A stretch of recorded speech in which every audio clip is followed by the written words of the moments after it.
I don't know, listeners, do you guys like when people just show up at your house? I don't even like it when DoorDash shows up at my house if I DoorDash something. Personally, not like I'm upset with them. It's just like I don't want to interact. So like I like watch them through the window and watch them leave, and then I like run out and get my stuff. This is On Call.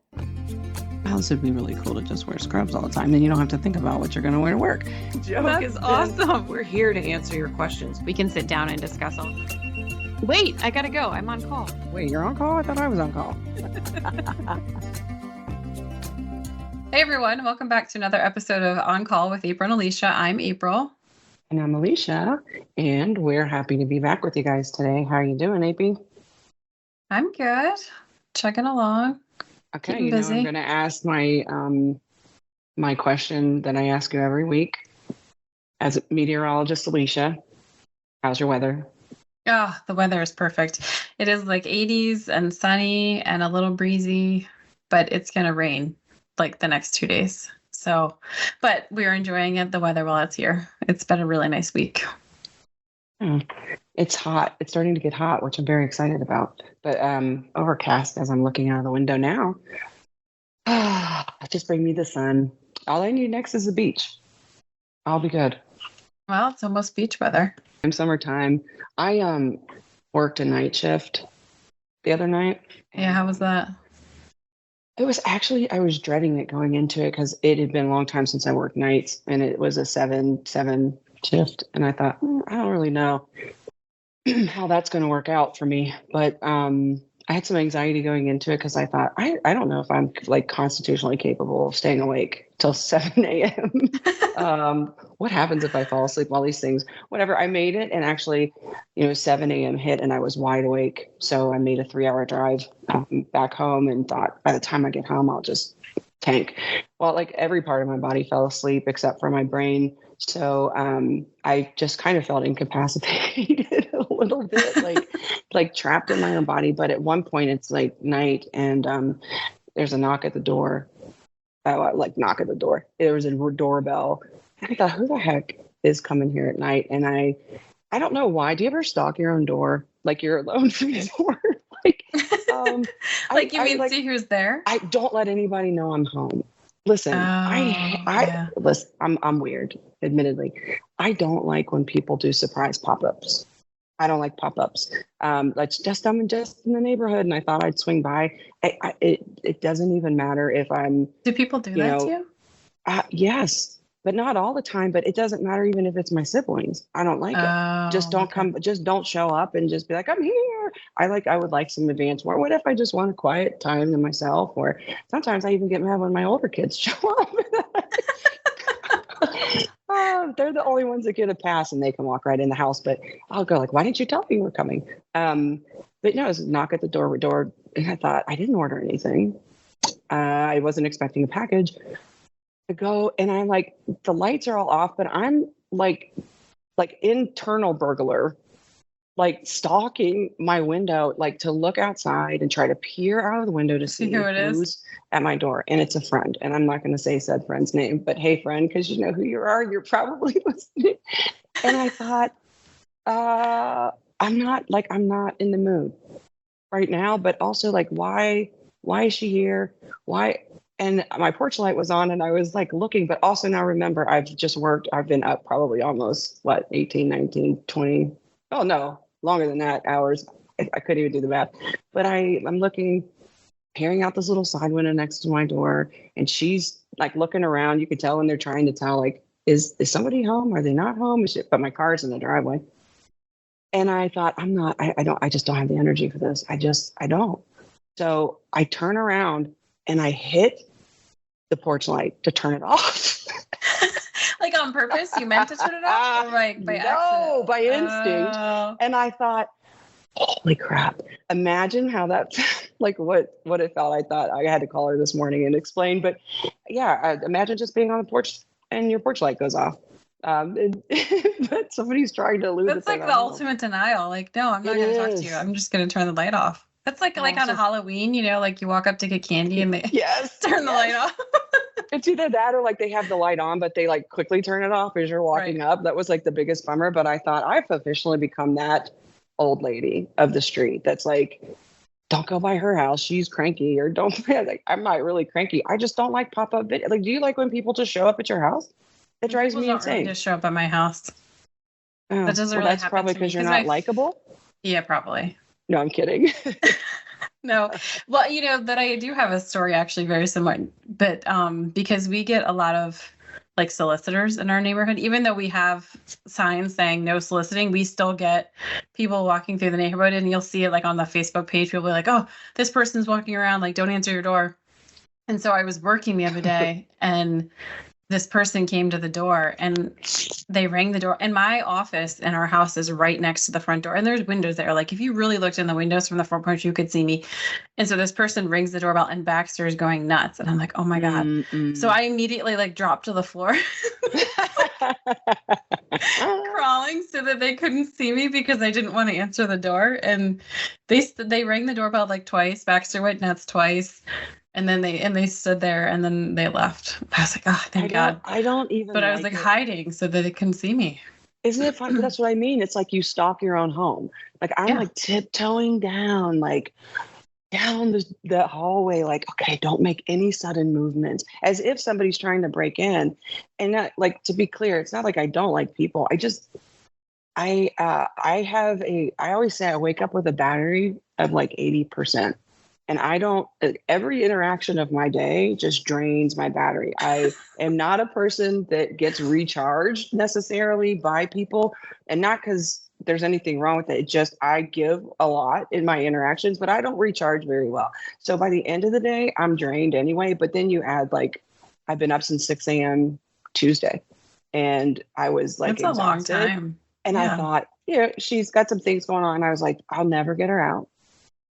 This will be this long. And I was like, I'm just not home. But I was so tired. I did not think, like, where I would normally walk to the door, turn the light off anyway at the end of the night. Right. I turned it off and I went, oh my God.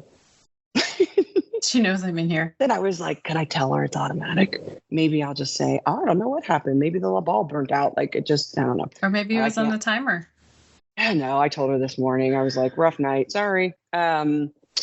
So it was fine. But yeah, anyway, I thought that was pretty embarrassing. But at the same time, I was just kind of curious. I don't know, listeners, do you guys like when people just show up at your house? I don't even like it when DoorDash shows up at my house if I DoorDash something. Personally, not like I'm upset with them. It's just like I don't want to interact. So like I like watch them through the window and watch them leave, and then I like run out and get my stuff. I don't know. We don't really DoorDash, but like pizza, like if I order pizza, I'll still, because they're still back from the COVID days when you could put like where to leave it. Like I'll just leave it on my porch. Leave it on the front porch. Everything. And then they just ring the doorbell and then they leave it and they go. But part of it's too, like having a dog, he loves to run out and try to, see who's there, which is annoying when you're trying to get food. But I would, maybe I'll use that as an excuse. But I don't have a cat. Dog, I'll just say, the cat could try to run out. That cat's biting my toes now. By the way, I still have the cat, but yes, it's biting my toe. It thinks my toenail polish is a toy or an animal. So in the night, like early morning, if it's still dark and I walk up, I don't even see her, and I'll feel this thing. I'm telling you, I tell Raimi, I'm like, I'm going to like strap a for sale sign around her neck and put her outside in a minute if you don't come get her. You'll miss her if she's gone. I will. I do. I know. I just I have to pretend to be tough, guys. That's all. I'm a tough guy. But speaking of just, stalking doors and DoorDash deliveries and I don't know, it's warmer weather, or all these things. We're talking soccer. I just thought it might be a really cool idea for us to just have a more lighthearted episode. We've had some pretty deep episodes over the last couple of months, and then some, we just covered Men's Health Month, and just something maybe fun that's maybe not so content driven. So one thing I was thinking about, April, is something one of my kids was talking about the other day. We're talking about sunflower seeds, and Maddox was like, if you swallow a sunflower seed whole, like with the whole shell, like just will the sunflower grow? And it made me think of when we were kids, when they were like, hey, don't swallow watermelon seeds. Yes. Because it would grow in your stomach. Yes. And I thought it could just be fun to do, like, let's do summer fun fact or fiction. Let's just kind of toss some stuff out there and see, like, I don't know, what's fact and fiction. Let's have a little fun and play a little game. All right. What do you think? I'm in. I think it's fun. All right. Then let's go. We're going to start with you. You give me one. Fact or fiction? All right, I'm going to start with one that is, another thing from when we were kids, where they wouldn't let you swim for 30 minutes after you ate because they would say it would make you sick. So, will you actually get sick if you swim within 30 minutes of eating? What did you have to eat? Anything. Like if you have a full stomach, a full meal, and you go to swim, are you actually going to get like physically ill? Is it the deep end or the shallow end? Why so many questions? I'm an Enneagram 5. I mean, you're a kid who jumps in the pool. They always swim hard, right? They're always jumping, they're belly flopping. No. Okay. So, I know growing up when I was a child, like 30 minutes is what my parents always said. But as a constitutional and habitual rule breaker, I never got sick. So I'm going to say fiction. You're correct. It is fiction. You won't actually get sick. It might cause a little cramping in your stomach if you have a full stomach and you haven't fully digested yet and you're trying to do that while you're also trying to exert energy, but you will not throw up or anything like we were told when it was your kid. So my theory as now a parent is that they just didn't want to get in the pool. So they were just trying to figure out a way to keep us out of the pool for another 30 minutes. Okay. So that was a very familiar one. I have one I've never heard of before. All right. Can drinking pickle juice help you relieve sunburn? Fact or fiction? Pickle juice helps you relieve sunburn. I've actually never heard this one, but to me, logically, that doesn't make sense that it would help us sunburn. So I'm going to say fiction. You stink. It's a fact. Really? Apparently, yes. And I love pickle juice. So that's probably why I really get sunburnt, which I just made that up. But I do get sunburnt. But yeah, apparently it was a weird one for me too. So drinking pickle juice, because of its vinegar content, will help relieve sunburn if you drink it. Interesting. So if you got an urge to drink like a cup of vinegar, I guess that would help you too. That's disgusting. I like malted vinegar, like from Penn Station, where they you can add it to your fries or something. I like that little tiny vinegar. That's probably why I love pickles and anything pickled. I don't know if I could just drink straight vinegar. Yeah, I don't even like pickles. I don't like pickles. I don't like salt. I don't like salt and vinegar chips. Like I can't do the vinegar. Yeah, no. I could just I can't do it. I could eat the bottom of a bag of salt and vinegar chips. Oh, that makes me everybody. I'll eat the bottom of anybody's bag of a salt and vinegar chip. It is. I love sour. That soury taste. But then again, I'm not a sweets person, so maybe it's just palate. But yeah. So hey, if the girls get it this summer, or all of your many trips to Mexico that you take, that if you get sunburnt, have them drink some pickle juice. All right, good to know. All right. My next one. So I remember as a kid, being out in the backyard, like running around, doing yard work, things like that. And you're thirsty, you would just, take a little swig out of the hose that was already running in the backyard. Okay. So fact or fiction, it is safe to drink out of the water hose. I'm going to go fiction. That's correct. It is actually dangerous to drink out of the water hose because a lot of the hoses are made with lead. And if you drink out of them, you can actually drink the lead, which will get into your system. So do not drink out of the water hose and do not let your kids do that anymore. Well, you know what I would have said? I would have said it was unsafe because the hose wasn't like when it's turned off, like if it doesn't have a nozzle and it's just like the open part that like bacteria could get. That's what I was going into, like you're going to get meningitis or something. But no, I didn't even think about lead. Yeah. But I mean, also too, I can't imagine that, like, cause the hose has water in it when it's sitting there and it gets hot. Like I would imagine it's also a germ factory, but there's also lead. Okay. I'm going to remix a little bit here, and I'm going to throw you off course for something we didn't plan for. Same game show style, but instead of fact or fiction, I'm going to go off course a little bit and ask you. I'm going to give you 3 statements. 2 truths and a lie. 2 truths and a lie. You ready? I'm ready. Now, and I'll repeat these, but I can also throw them in the chat so you can read them too. Here's your 3 statements. Staying in an air-conditioned room all day is a good way to beat the heat. B, excessive sweating can lead to a loss of electrolytes. C, wearing flip-flops for long walks can cause blisters and foot pain. Okay. So I think what's your lie? the lie is A. You are so. It is. Yep. Staying in an air-conditioned room all day is not a good way because like spending too much time in air conditioning apparently can make it harder for your body to adjust to heat when you went outside. The only reason I picked that question was because when I looked at it without knowing the answers, I could not figure out which one was the lie because I thought, of course, it's good to stay in the air conditioning. Yeah. Why wouldn't it be? I don't know. You hear these things too, like about, like if you're staying in the air conditioning too long or you're too close to it, you can get a cold and stuff like that. So I guess that's why I kind of thought. Well, yeah, I always wondered that, when we were growing up and they'd say, put a hat on so you don't get a cold. I need to investigate that statement because as an adult, it bothers me a little bit. What about me not wearing a hat gives me a cold? Yeah, well, maybe we should save that for the winter fact or fiction. We'll do it. Well, that's right. We'll do a winter fact or fiction. Yeah. So staying inside all day in the wintertime in the heat is a good way to beat the cold. I'm going to say that one's going to be a fact. I don't know. That's a cheater. That's a cheater. I think that might be a true. Spoiler alert for the winter. All right, your turn. Okay. Fact or fiction? Sunscreen blocks the absorption of vitamin D.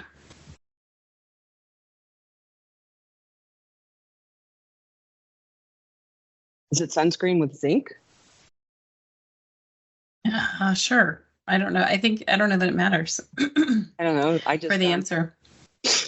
I almost thought about when I got on camera today that I wanted to have a face full of like that, zinc, like when you like, I wanted to just come on in like total style. Yeah. I was like, this is how we're going to do it. And I was just going to surprise you so we could just, get in character. All right. Okay. I'm going to say fiction. It is actually a fact. So in addition to blocking the UV rays, sunscreen does block the absorption of vitamin D. So for all of you, just like myself, who think, well, I spend all this time outside, at the ball fields and taking walks and at the beach, but my vitamin D is still low and it doesn't make sense to me, that would be why, because I always have sunscreen on when I'm outside. So not saying don't wear sunscreen so you can absorb vitamin D, but I'm just saying beware of that. Maybe you have to then take a supplement if you're one that doesn't absorb or retain vitamin D anyway. Yes. Yeah. Okay. Fact or fiction? Toothpaste can help reduce itching or swelling of bug bites. Oh. Now, as a woman who I don't know, do you get bug bites? Like, do mosquitoes love you? I swear it doesn't matter where they are. They're just like calling all mosquitoes. Alicia Shepard's in the vicinity. I have like vacation photos where I look like I have a disease. I get like a bolus reaction to them. It's terrible. So I have explored every option. And for anybody listening that has had that, it can be like miserable at times. So looking for home remedies, things like that. Would toothpaste, fact or fiction? Toothpaste can help relieve bug bites. Fiction. It's fact. What? They're like, the menthol in toothpaste has a cooling effect. The menthol. And so it's similar to the menthol, like if you use a Benadryl cream or your topicals outside of like steroid or like hydrocortisone, anything like that. But you can add toothpaste. I also used to hear that you put toothpaste on zits when you were growing up. Did you ever do that as a teenager? To try to get it to come to a head or whatever. I was like I would put it on before I went to sleep and expecting it to be, miraculously better in the morning, and it never was. Do you remember those 90, early 2000s movies, where the teenage girl would have all these little white toothpaste things? Mm-hmm. It was so weird. Instead, they just get a Biore strip. I don't know. Okay. All right, your turn. Fact or fiction? Actually, this one kind of piggybacks on your last one about the mosquitoes. So, okay. Fact or fiction? Mosquitoes are attracted to sweet smelling skin. I should be an expert. I'm going to say fiction. Mosquitoes are attracted to heat. You think they're attracted to heat? Yes. Like body heat, you mean? Yeah, like whoever puts off more body heat is that's how they sense it. Okay. It is actually a fact. So mosquitoes do actually have preference when it comes down to who they bite. So So you're saying I'm sweet? Well, maybe you are. Maybe I'm the decoy. Then they get in, they're like, this is the salt and vinegar chip. Well, maybe, but they think it's actually related to more like the steroids, the cholesterol, certain acids in our body that like they have a smell and they can attract those mosquitoes. What kind of smell? Good smell, bad smell? Do I smell bad than mosquitoes? Well, I mean, it's supposed to be like technically it's like a sweet smell that attracts them. So I guess you do smell sweet, maybe. So which I always mosquitoes, but I repel people. Maybe just mosquitoes can get the scent and not people. But I always wear like sweet smelling lotions. Like I put lotion on every day. And yeah. I always I tend to go, I don't like the flowery smells. I like more of like the fruity smells. And so I wonder if that plays a role in it. Cause I do get bit as well when I'm out. And I always joke that it's because I'm so sweet, but maybe it is actually. I used to hear that. That is one of those. Again, I feel like we've gone back into are they called old adages or wives' tales? Yeah. Don't let a black cat path cross your car. 7 years of bad luck, or all these things that you. Don't go out without a hat on. Don't go. Yeah, this is fitting right into that. It's because you're so sweet. Yeah. All right, I'm going back to two truths and a lie for a minute here. Are you ready? Okay, I'm ready. All right. Which statement is not true? Applying moisturizer can help soothe sunburned skin. B, chewing gum can help alleviate ear pressure while flying. C, eating sweet snacks can help prevent dehydration in hot weather. This will be tricky. Oh, well, I think that B is definitely true. Mm-hmm. Can you repeat A? Sure. Applying moisturizer can help soothe sunburned skin. I think that's the lie. I think you're wrong. Eating sweet snacks does not have anything to do with your hydration status during the summer. Yeah, I guess that makes sense. I guess the moisturizer by telling you it was going to be hard. Yeah. I was trying to throw you off. Totally got me in my head on that one because I use lotion on my sunburn all the time. But I was thinking, I guess that aloe is better. And I was actually thinking when I actually read it the first time without seeing the answer, I kind of was like, oh, they're going to be tricky because maybe it shouldn't be moisturizer because it really traps heat or, something crazy. Yeah. No, it really is just a throw off. Salty or sweet has nothing to do with your hydration status. Okay. For heat. Yeah, I guess salty would make more sense in there. But I'm guessing don't eat sweet snacks though, because you might get bit by mosquitoes. Yeah. So it's all tying together. Yeah. All right. Last round. Let's do this one. All right. Last round. This one goes to bee stings. So. Ew. Yeah. Which I actually have a story about a bee sting once we finish the question. But stop. Tell the story now. I want to hear this because I have horror stories of these things. I don't have them. I've heard. Terrified of bees. Yeah. So I haven't got stung by a bee in years, but I was at a sound conference. We were in. Oh my god! I just got chills thinking of this bee sting. So They're coming for you. Actually, we were in Gatlinburg, Tennessee, and we went up that. I don't know if you've ever been there, but there's at the top of the hill there's this restaurant and there's this area you can walk around. So we're at this restaurant bar and we're all outside talking and there was bees around, I think all the sugar and the drinks and stuff. And I'm having a very visceral reaction to telling this story. It's very strange. I have chills up to my cheeks. But anyway, I know, hey.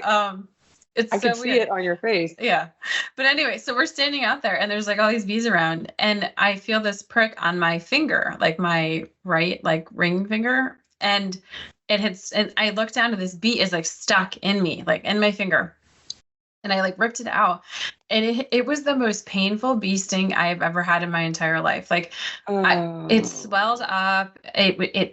It stung for days. I was luckily I take Benadryl with me whenever I travel anywhere. And I was taking that and it was terrible. Gosh. So I don't know if you're allergic to bees. I'm not. And I remember maybe having like one bee sting in my life, but I don't think it was like, I think it was a wasp or something a little bit different, but I didn't really pay much attention because I ripped it out, like just to get it off of me. But so painful. I was like, why does this hurt so bad?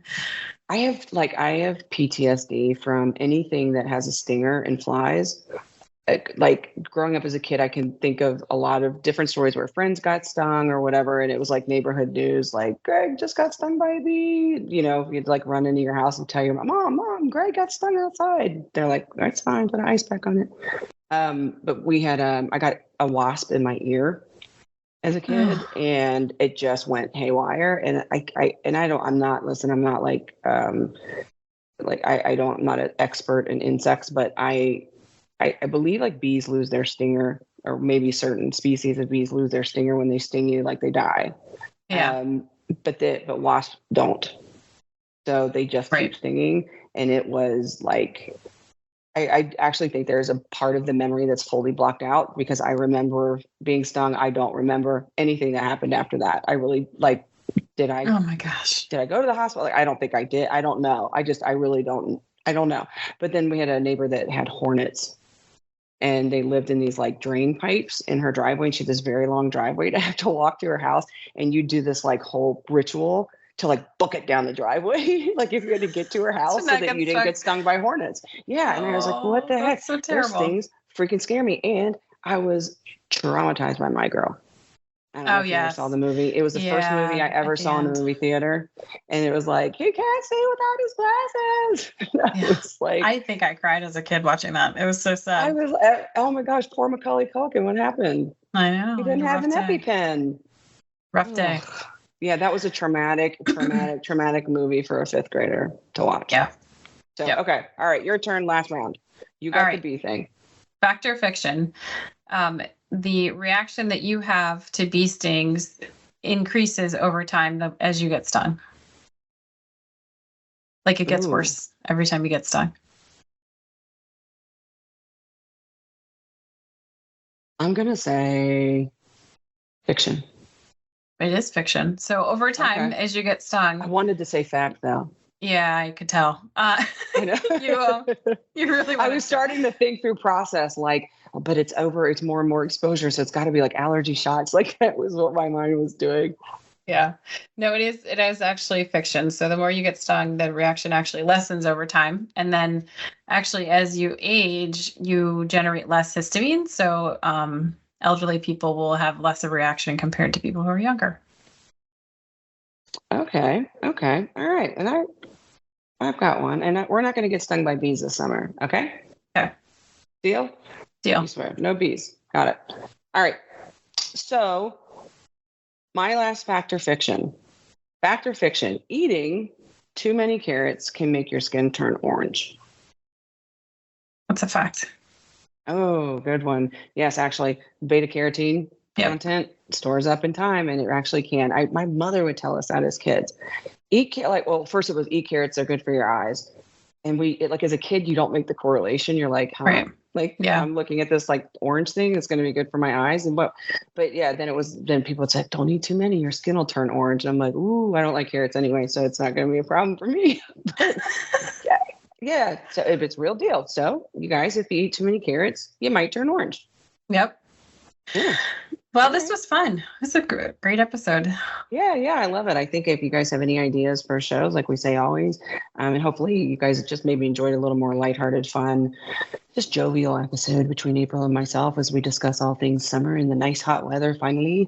If you guys want to share that feedback, please feel free to email us at oncallpodcast@soundphysicians.com. You can also follow us on our blowing up social media empire on Instagram at OnCall with April and Alicia. Please follow the show. If you're listening, you can listen on any of your podcast outlets. Anywhere where you listen to your podcast, we are. So feel free to subscribe there too. We'd love to have you following the show, and any show ideas, let us know. Yep. And until next time, you guys stay well, and we'll stay on call.